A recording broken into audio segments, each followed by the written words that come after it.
So according to the Pork Producers Council, the world's production of pork is going to have to double by the year 2025 in order to meet demand.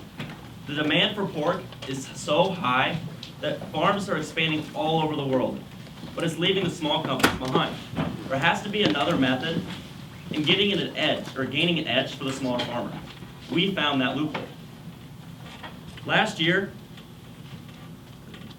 over 13 million piglets died because they were laid on. And this resulted in a loss of over $689 million to the pork industry. This is a lay-on.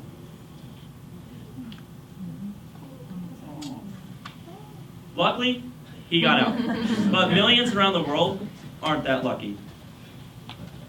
A piglet being laid on by its mother is equivalent to a human being getting laid on by 3 mammoths. We conducted research throughout all Iowa and found that no matter how big your farm was or what genetics you used, the amount of piglets that were dying because they were laid on remained constant, and that was 77%. Our solution is sound off, which will analyze a piglet's squeal to deliver a gentle impulse to the sow, alerting her to stand up, allowing the piglet to run free. Our product will be used in a farrowing crate, just like this one, and it'll be there for the first 4 days of the piglet's lives, because that's when 85% of lay-ons occur. This allows a farmer to use this product on 90 litters a year, potentially saving 90 piglets per unit. Through the JPEG program here at Iowa and the Iowa Startup Accelerator in Cedar Rapids, we were advised that there's nothing more important than customer discovery.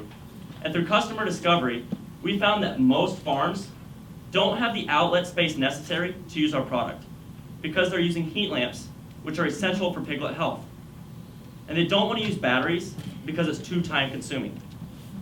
So how are we going to power our product? We found that we can actually put an outlet on sound off, allowing them to plug their heat lamp into our product. And then we can regulate the temperature in every crate, allowing for the optimal temperature for piglet health.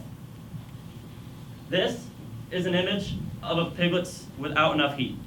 They're all cuddled up, there's diarrhea all over the place, they're unhealthy, they're very sick.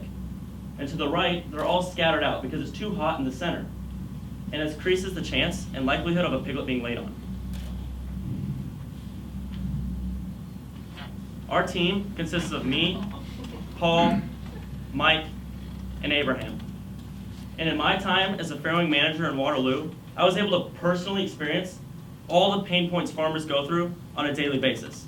And I realized if I wanted to improve production, I was going to have to find a way to solve the crisis of piglets getting laid on. But was I alone? We went out to the World Pork Expo and conducted research. And out of 149 interviews with small farmers, we found that 137 of them said they'd be willing to pay almost anything that still gave them a profit, but solve this problem. We interviewed farmers from all over the world, and this problem remained constant no matter where they were located. And that was extremely important because the US only represents 10% of the pork industry. China represents 50%. So we hope to one day expand to the global market and help piglets all around the world. Our target size farmer is a small farm, which isn't what it used to be. It's no longer 50 sows is a small farm. It's 2,000. So what we can do is save these farms over $115,000 a year. These farms are located in Iowa for the moment being, which is 5% of the world's industry for pork production. And then we will expand to the rest of the US and then further on. Our target farmer looks a little bit like Fran.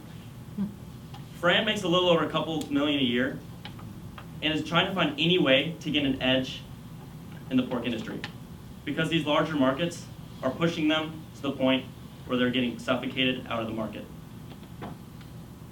We will deliver to people like Fran through a direct sales force and eventually branch into a retail market when we've established our brand and gain traction.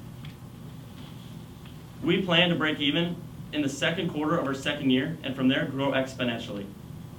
And a lot of that is due to switching from a direct sales force to a retail market once we establish our brand. We, right now, are working on going to a pitch competition for 1 million cups. We have currently been selected in the top 40 and recently submitted a video to be in the top 15. Our goal is to make it to the top 15 and represent the Iowa Startup Accelerator and the JPEG Venture School and see what we can do to spread out our brand.